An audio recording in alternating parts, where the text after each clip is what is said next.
Hello, everyone. Welcome to the press conference of the Permanent Representative of the Russian Federation, His Excellency Vassily Nebenzia, on the occasion of the Russia's presidency of the Security Council. Ambassador will start with the program of work, and then we'll be glad to answer your questions. Ambassador, the floor is yours. Good afternoon, ladies and gentlemen, dear friends.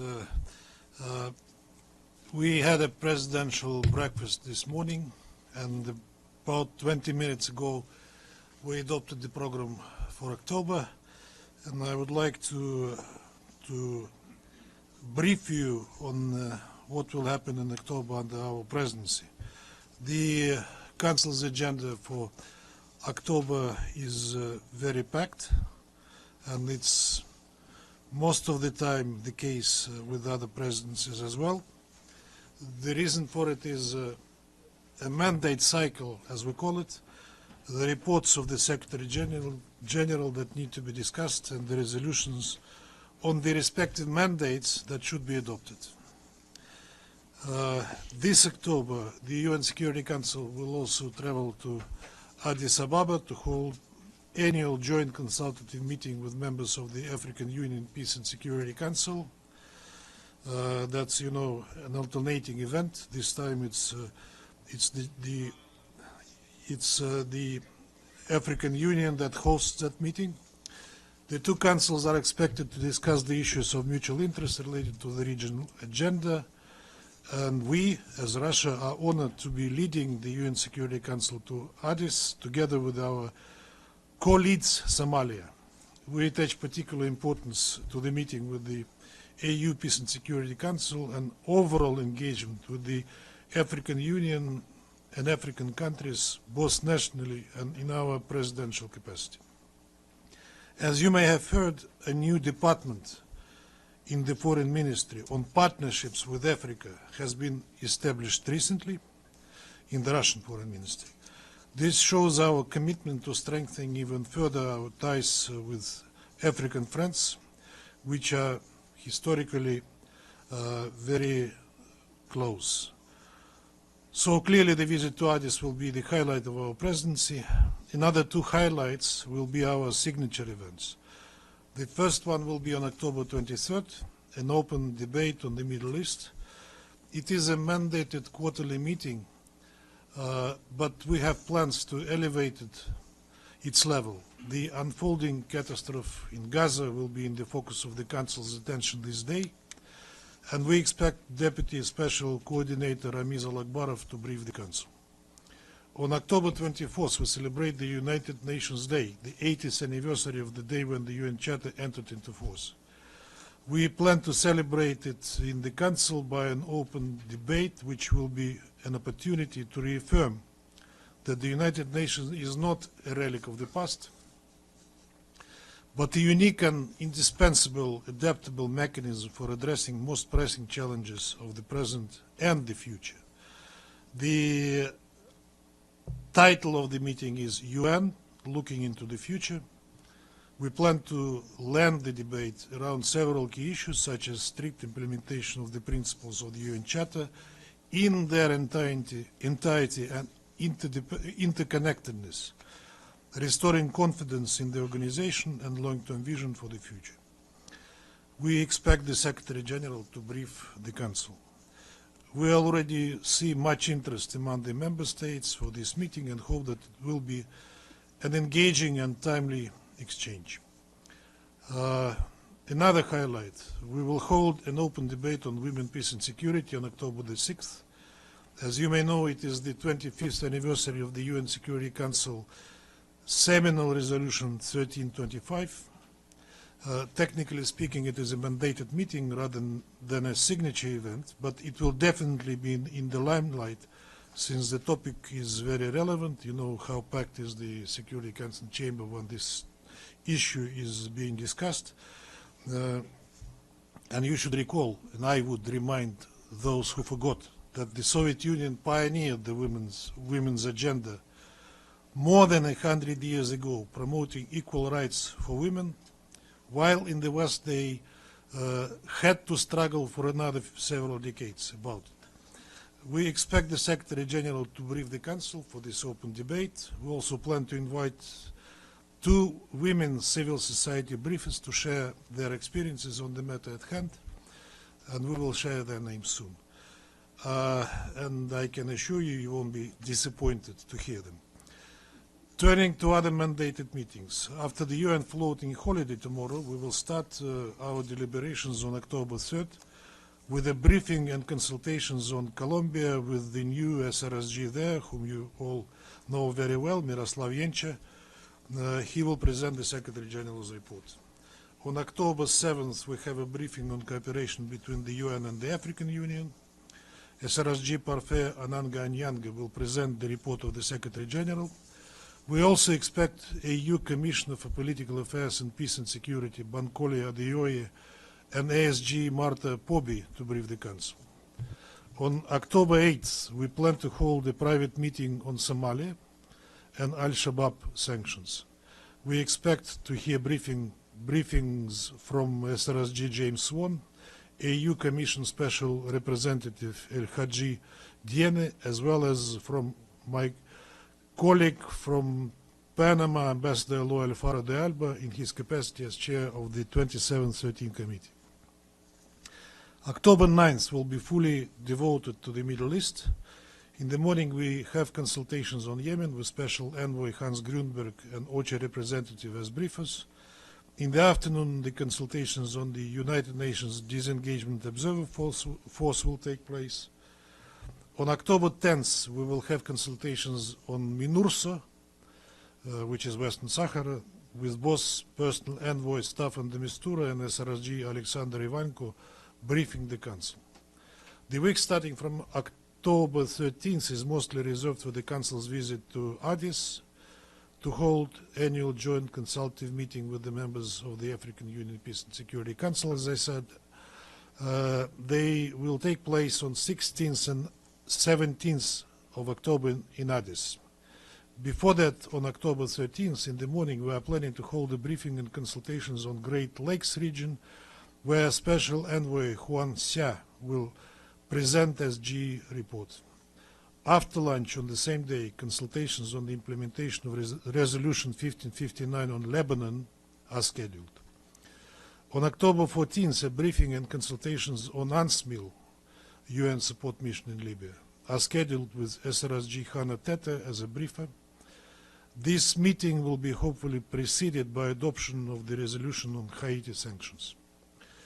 The third full week of the month will start for the Council on Tuesday, September 21st, with a briefing on UNMIC, UN Interim Administration Mission in Kosovo. Deputy SRSG Mirbert Don Jun Shin will present the Secretary General's report.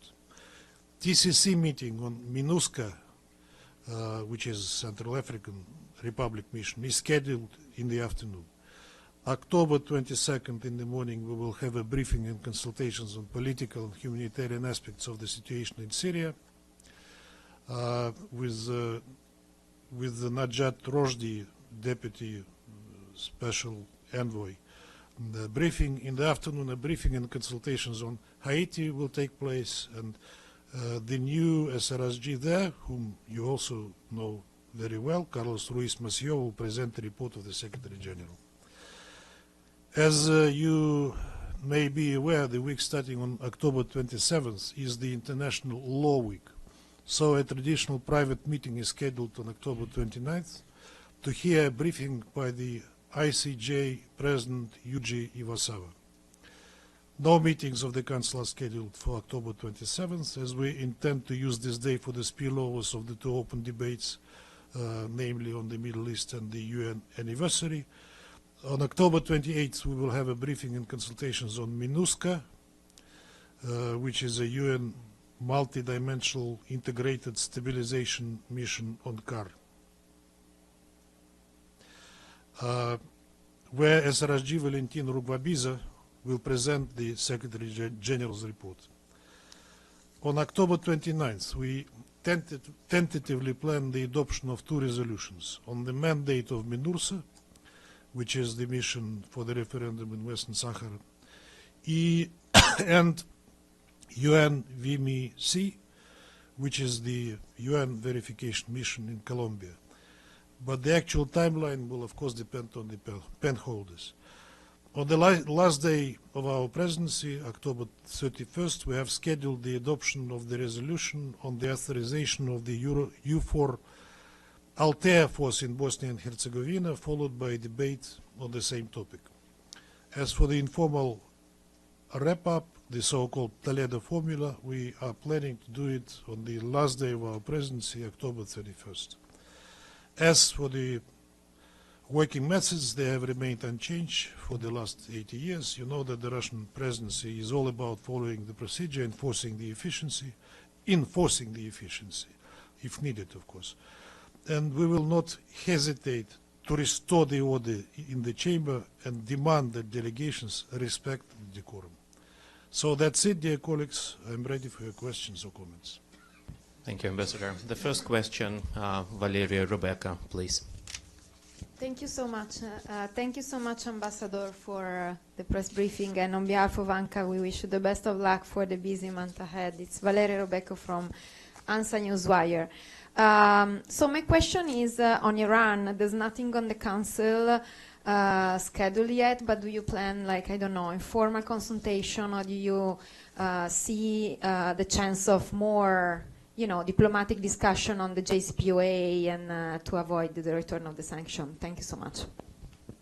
Our Western colleagues who initiated the so-called snapback, the legitimacy of which we do not recognize, they keep saying that they are open for diplomatic solutions, although they forfeited a diplomatic solution already by initiating an illegal procedure, being serial violators of 2231, by reintroducing sanctions on the transition day of 2023 when some of them expired.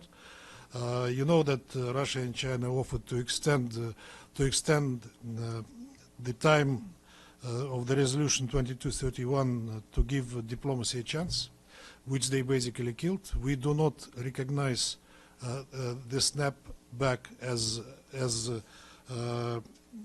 coming into force. We wrote a letter on the eve of Friday and on Saturday, signed by Minister Lavrov, addressed to the first letter was a joint letter by the foreign ministers of Iran, China, and Russia. The last one I'm referring to, which is of Saturday, it was a letter signed by Minister Lavrov addressed to the Secretary General, advising and warning him not to rush with the implementation of the illegal snapback, not to re-establish the sanctions committee, and not to introduce sanctions that allegedly have been reintroduced. So we'll be living in two parallel realities, because for some snapback happened, for us it didn't.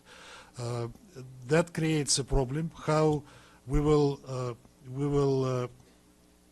get out of it, let's see. Today we did not discuss it extensively during the presidential breakfast, but the matter was invoked, I would put it that way.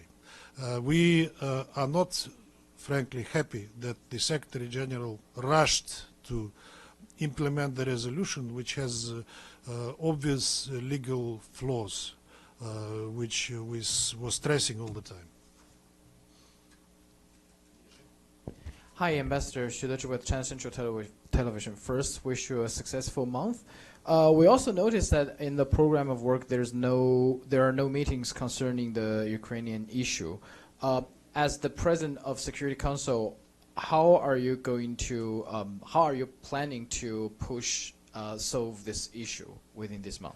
First of all, congratulations on the 76th anniversary of the founding of the People's Republic of China, which happens exactly today.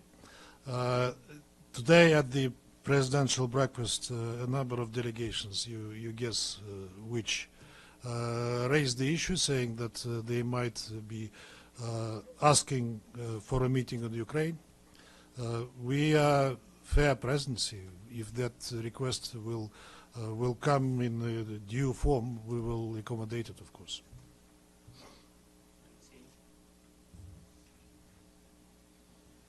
Thank you so much, Ambassador Alexei Alexeyev, RIA Novosti, and good luck for this busy month. You've mentioned two signature events on 23rd and 24th of October. Should we expect Foreign Minister Lavrov to attend those meetings? That's what we are anticipating. That has not yet been confirmed, but we are looking forward to his participation, and hopefully that will be the case.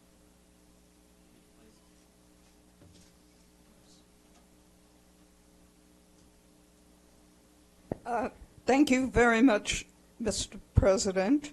A follow-up on Iran first.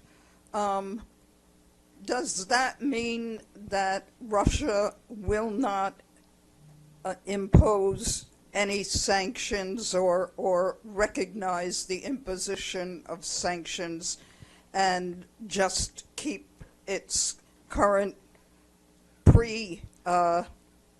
snapback dealings with Iran? And do you foresee any future, possibly soon, discussions among the 5 remaining JCPOA members on this issue, and also, of course, with Iran? As I said, for us, snapback did not happen. For us, Resolution 2231 expires 18th of October 2025, as it was envisaged to expire. And that is the answer to your first question. And secondly, you know that, in fact, Iran was in intensive consultations with the Euro-Troika before they came with their draft that passed on Friday, and they were very close to a deal. But then they were told by a certain former participant of the JCPOA, from whom the whole thing started. The first initial original sin was committed by that country in 2018, if you remember it. They told no, and the Europeans said yes, sir, and everything collapsed.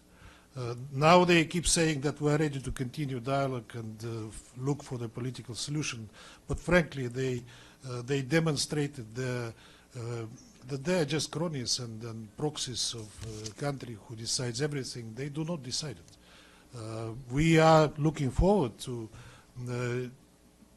direct negotiations, direct, indirect, whatever, those that will bring a result anyway, with the United States.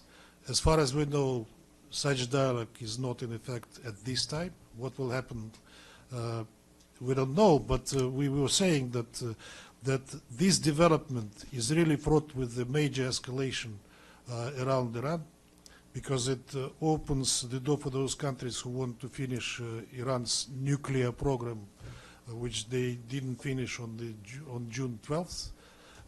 And that is again another destabilizing factor in the Middle East, which is already in a very bad shape. A quick follow-up. You're clearly referring to the U.S. withdrawal from the JCPOA, which happened in 2018. When you say that snapback is basically illegal, can you explain to us again Russia's reasoning? Is it because of the U.S. withdrawal? Not because of the U.S. withdrawal. U.S. withdrawal happened in 2018, and for the whole year, Iran continued to implement Resolution 2231 and the provisions of the JCPOA fully, saying that they wait for the U.S. to come back to the original participants of the JCPOA. Then Iran started to make its own moves, stressing all the time that it's all reversible, provided the violator will fulfill its commitments. Now, U.S. could not invoke snapback because they are not members of the agreement anymore. Who did is the Euro-Troika. They claim, you know, in the resolution there is a provision on the so-called dispute resolution mechanism, which they claim they invoked, which they never did. In fact, they never did. They said that they performed every act of diplomacy to convince Iran to abide, offering it the best solutions they could offer. We know what these offers were, and they were not worth anything that was acceptable to Iran, and we understood it fully. They did not invoke the dispute resolution mechanism. After certain provisions of the resolution expired on 18th of October 2023, lifting sanctions on Iran on certain provisions, the European countries reintroduced them in their national jurisdictions, as well as, if I'm not mistaken, by the EU itself, thus violating the resolution de facto. And now they claim that they did everything they could, and that's why they're invoking snapback. For us, dispute resolution mechanism was never involved. The fact that they reintroduced the same sanctions that were lifted deprives them of the right to invoke any snapback. There is, you know, that in jurisprudence there is this doctrine of clean hands and pacta sunt servanda. The violator of the provisions of a certain legal agreement deprives itself of a right to use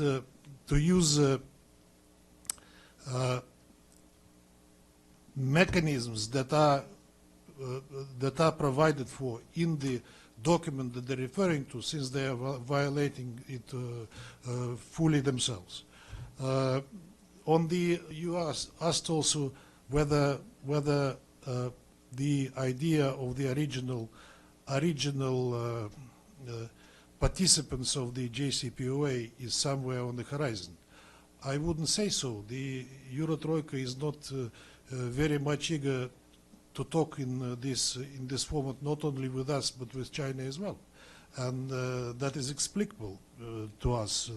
Besides our political problems in other areas, because they know who is calling the shots, and the U.S. is calling the shots, and they listen to them and catch every hint or word that may come from the U.S. administration.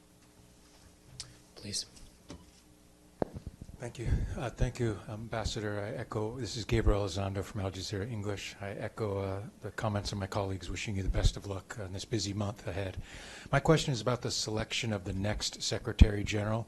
As you very well know, the process begins with a letter from the President of the Security Council, co-signed by the President of the General Assembly.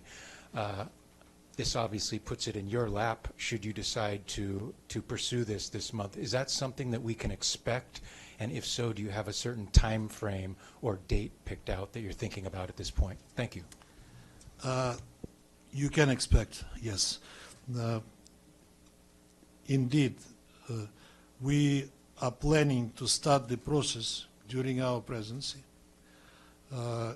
As you rightly said, it's a joint letter by the President of the Security Council and the President of the General Assembly.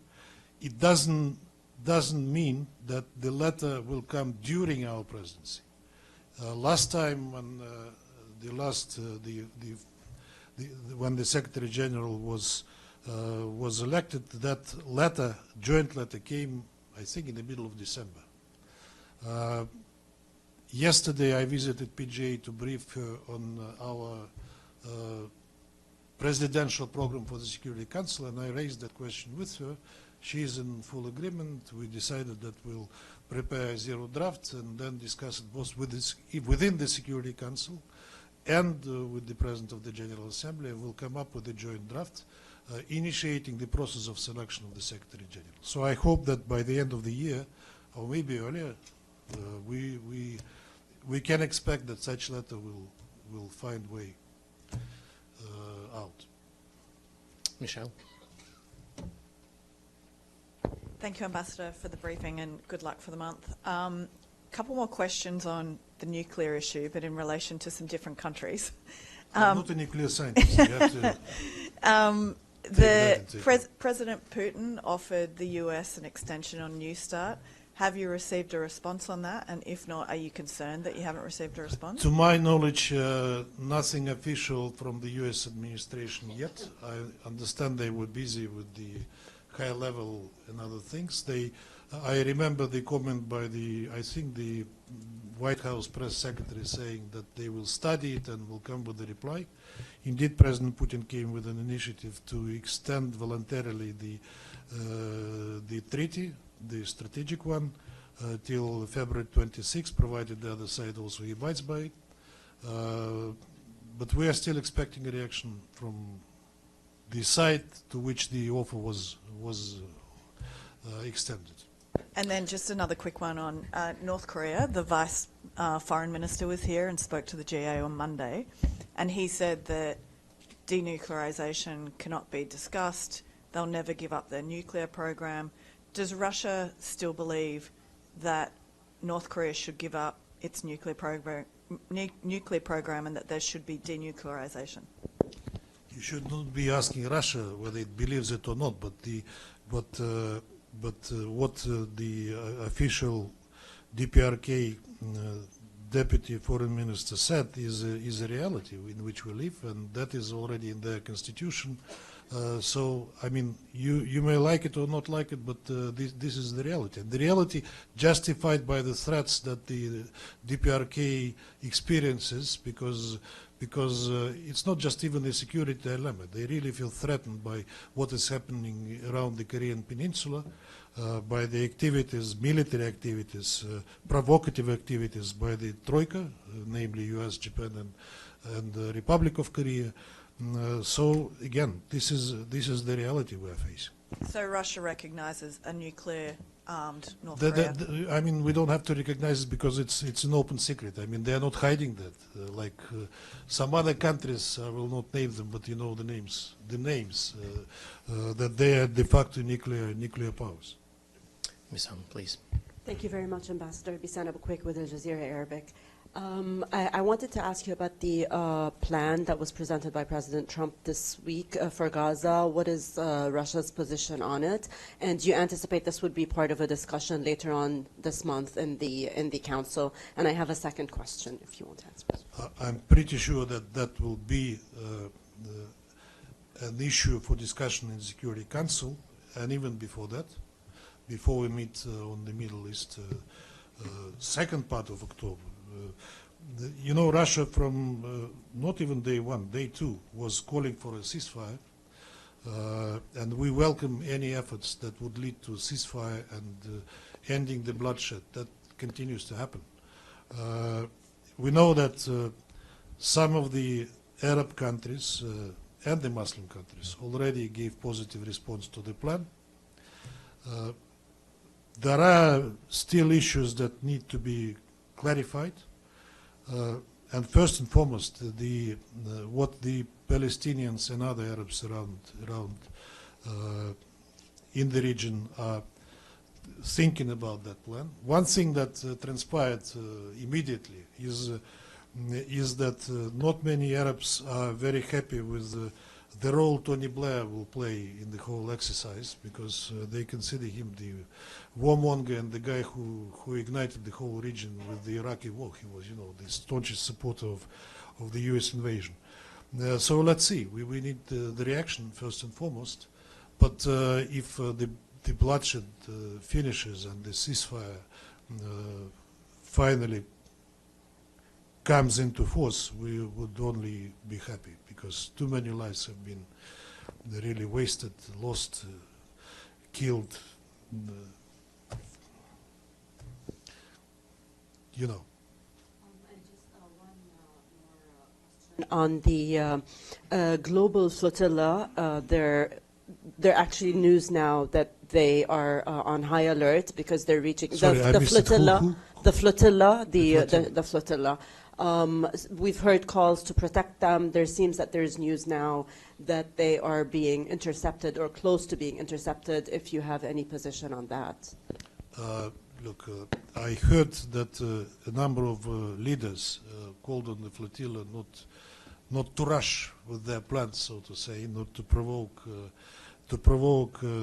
especially during this time when this plan came out, and we don't yet know whether it is implementable or not. I mean, I'm sure that they have good intentions, but perhaps the timing is not exactly the right one for them to come there. Please. Thank you. Thank you, Evgeny. Thank you, Mr. Ambassador. My name is Susan Tehrani from WION, India. The U.S. may authorize Ukraine to use Tomahawk cruise missiles under the direction of President Trump under his oversight. Would Russia interpret this as a red line, and where would this leave relations with the United States? Thank you. I think that has been already commented, in particular by Minister Lavrov, who said that first of all, it's not a done deal. It's not the fact that they really will transfer Tomahawks to the Ukrainians. Secondly, he said that whether transferred or not transferred, it will not change the situation on the battlefield. I'm sure that we will find, if needed, we will find a response to that move if that happens. Ephraim, please. Thanks, Ambassador. Quick question about the meeting on the ICJ. What is it about? Can you tell us something about it? That's a regular meeting during the so-called Law Week in the UN, which happens this year, starting from the 27th of October. Many legal people are coming from the member states and the international bodies that deal with legal issues, and that's a regular briefing by the president of the ICJ, this time a Japanese, Iwasawa, who will interact with the members of the Security Council on the work of the ICJ. Last year it happened with the current Lebanese Prime Minister, who was the president at that time. Please. Thank you, Ambassador, and then good luck for your presidency. My name is Yu from Kyodo News, Japanese news agency. I have follow-up question about signature event on October 24. Are you ready for any outcome document like presidential press statement or whatever? Thank you. Thank you for the question. I perhaps forgot to mention it, that we will come with a draft PRST. We already announced it today to ambassadors on the role of the UN in the current world and in the future, the role which is indispensable. I mean, you cannot, you would have had to invent it if it didn't exist. That's clear, and the founding fathers were wise enough to seize the moment at the right time after the Second World War. Yes, we are planning this and hope that we will succeed in coming up with the PRST. Please. Thank you, Mr. Ambassador. I'm Zahra Hojabri from IRNA, Islamic Republic News Agency. Congratulations on your presidency of the Security Council. October 18 marks the end of the resolution 2231 and the remaining restriction of Iran. What is your view on this development? In your opinion, will all the sanctions against Iran have ended by that time? I think I already answered that question. For us, resolution 2231 expires 18th of October 2025, and we do not see the reasons why we should disagree with that. I mean, for us it's clear, and I think I quite extensively answered that already. Lady, please. Hi, Ambassador. congratulations for the presidency this month. And the U.S. is threatening with hitting Russia with sanctions. There is a chance that that could be brought to the Security Council if they pursue that path. What would be your position if you are forced to bring up something that is actually attacking your country? You mean U.S. is actually attacking my country? You mean that? With sanctions. These are not Security Council sanctions, so they will not formally discussed in the Council. Yes, we hear talks about sanctions that President Trump alludes to from time to time, but you have to understand that that President Trump has, besides international, he has domestic audience to which he has to heed. He said quite recently, that they would be ready to consider introducing new sanctions on Russia if the Europeans will share the burden. He said many other things about the sanctions. Whether that will be the case, we will see, but President Trump is a special kind of politician. I mean, he likes quick fixes. And this is a situation where quick fixes do not work.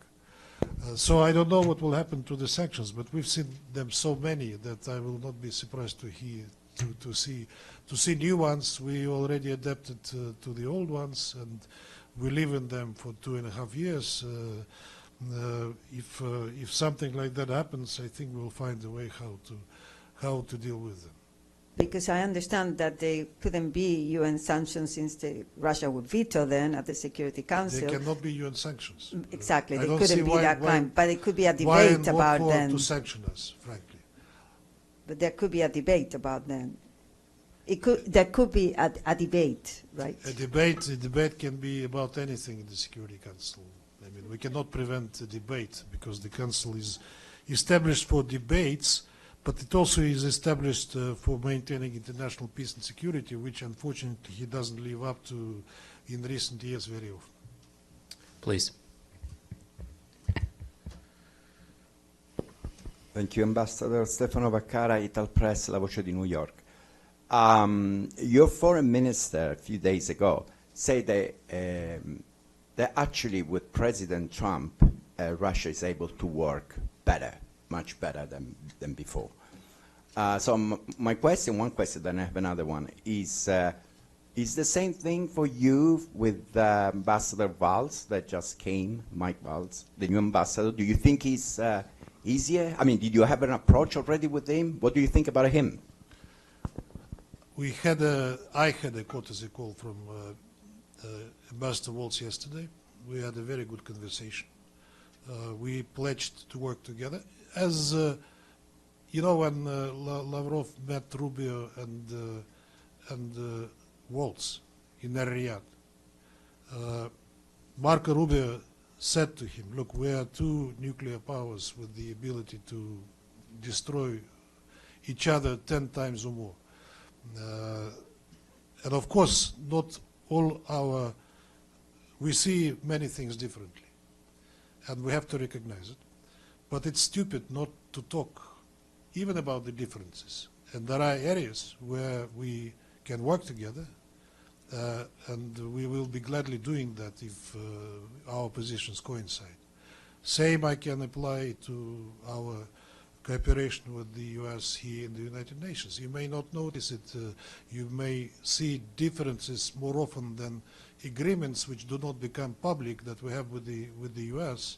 But of course, you're looking as with your sharp correspondent eyes. You're looking for the differences and for the hot subjects.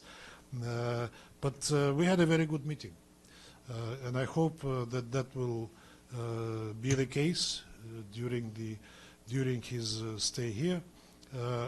To give you an opinion about Mike Waltz now would be a little bit too premature for me. But I liked the way we talked. I like him, and I think that was maybe it's a bit self-flattering, but I think that was reciprocal.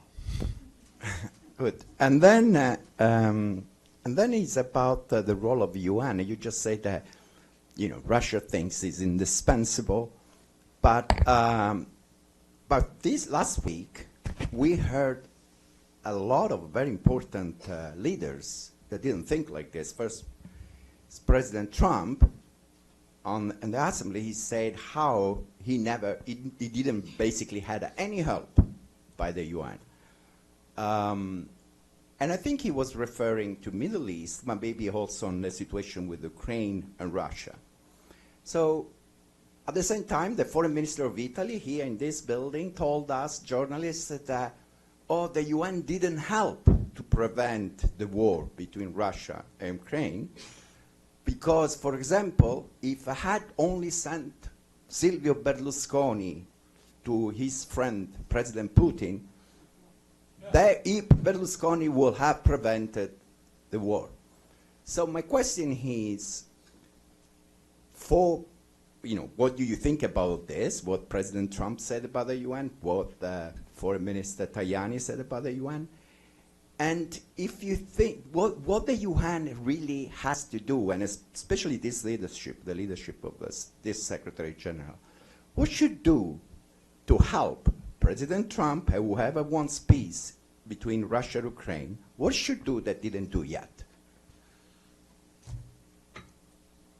I think that when referring to UN that didn't help, President Trump also referred to the escalator, broken escalator and the broken teleprompter. You know, UN, we say UN doesn't help, UN doesn't fulfill, UN doesn't implement. UN is a reflection of the geopolitical situation that is in the world.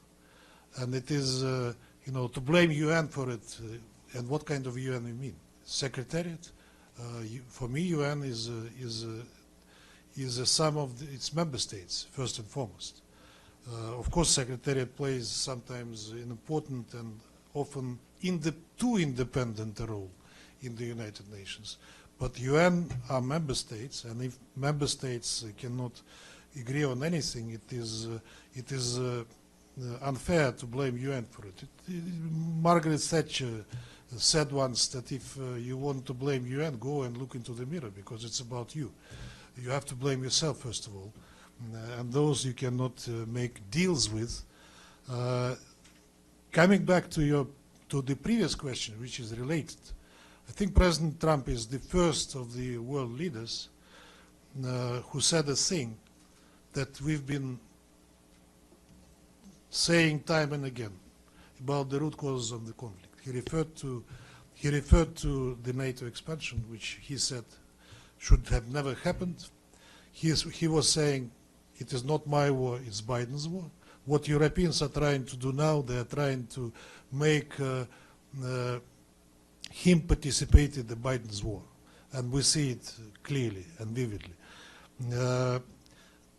President Trump wanted a quick fix in Ukraine, the ceasefire.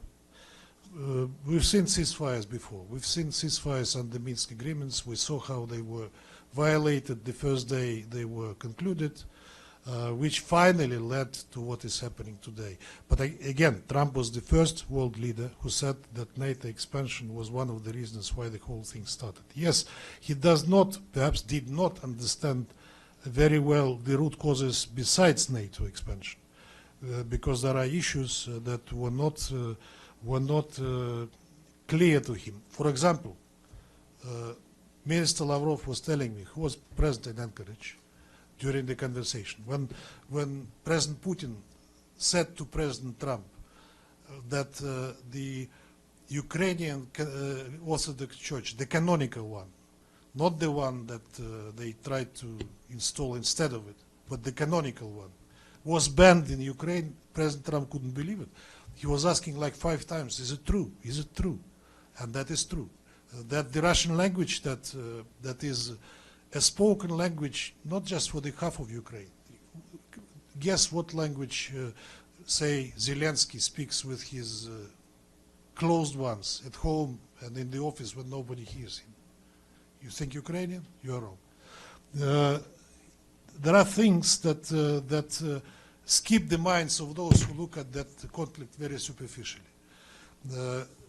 And I think that Putin, who has a gift for convincing people and getting his point across, said to President Trump a few things that he might have not realized. So coming back to UN, to blame UN is to blame ourselves for the miserable state of geopolitical affairs that we witness today. We see, yes, of course, nobody likes to lose its dominance that lasted 500 plus years. I mean, the West, nobody of them like the new rising polars of the world, and the world is really becoming multipolar. Nobody denies that, even those who don't like it. And the role of the global South, that it requires and demands to play in the international arena. So we are witnessing tectonic changes in the world. The question is that these tectonic changes should be political and hopefully not military, so to say, because too much conversations about the Third World War. And you see what is happening in Europe today. They are seriously preparing for the war in Russia. This drone wall, the rearmament, people who pretend to be serious seriously speak that Russia is preparing to attack Europe. I mean, this warmongering. You know, when that's like in the old Russian play, that when the rifle is hanging on the wall, one day it will fire, even without being pressed. These talks are not leading us to anywhere where we can resolve these things. And besides, Europe, I'm sorry to say it, I love Europe. I traveled around Europe. Europe is of course, culturally very close to Russia, but look at the state of the European politics today. I mean, they are miserable, simply miserable. Where are these people? Where are the giants of politics? Like, I mean, you may have agreed with them, you may have disagreed with them, but people the caliber of Churchill, de Gaulle, Giscard d'Estaing, Kohl, they don't exist anymore. These are all dwarfs. Who, besides everything, they stupidly refuse to engage with Russia, thinking that they can solve it themselves, but they're not solving them themselves. They're still looking across the ocean. Whatever comes out of they will follow. And indeed, after Anchorage, after there were some signs on the horizon that the conflict may take a positive turn, they rushed to the White House to convince Trump that it shouldn't be done, and that he should continue to make Trump engage in what he calls Biden. Ambassador, just because you didn't answer one question, if you thought Berlusconi, the friend of President Putin, because let's remember that Berlusconi wanted Russia in the NATO, within the NATO. And then, this is my personal opinion, I think Russia is Europe. I mean, when I was going to school, all through elementary and so on, I learned in Italy that Russia is, at least the European Russia, you know, if you don't go too far away in Asia, but it's part of Europe. So for me, it's not good when you say, I went to Europe, I went around. I think that you should say, we are part of Europe too. There was a Russia-EU summit once in Vladivostok. Dmitry knows it better because he was dealing with that. And I do not recall who was then at the head of the European Union when there was this summit there in Vladivostok, which is Far East. And he was saying I cannot believe it. I'm in the Far East, in Vladivostok, but I feel myself in Europe. Partly an answer to your question. On Berlusconi, look, I think Berlusconi is an intelligent man, despite being very charismatic and a character, and I don't think he would try to convince President Putin in the things that President Putin is convinced himself. I think that it's much more probable that President Putin would have convinced Berlusconi about his position than otherwise. Lenka, please. Thank you very much, Ambassador. Good luck with your presidency. Further on the cooperation with the new U.S. Ambassador Whitemaltz, if you may, we are just very curious. I know it's a bit forward-looking, but what are the areas you expect to see that you can cooperate on? We know that the Foreign Minister Lavrov said some of the areas are, for example, energy and space. But what are the areas you foresee in the Security Council? Thank you. I'm not directly responsible for energy or space exploration, but here in the UN there are, well, across the board, first of all, we cooperate. Cooperation doesn't mean agreement all the time. But one thing which comes to mind immediately is Syria. We are both pen holders on the Syrian file with the US a long time. Secondly, we have many things in common on the understanding of the say energy transition. I like the US position, common sense position on the gender issues, on climate. Perhaps it's a little bit too radical how President Trump presented it, but in essence, you cannot make an idol of that thing. You know, as he rightly said, there was a climate. How did he call it? Not him. It was a term. Climate, weather.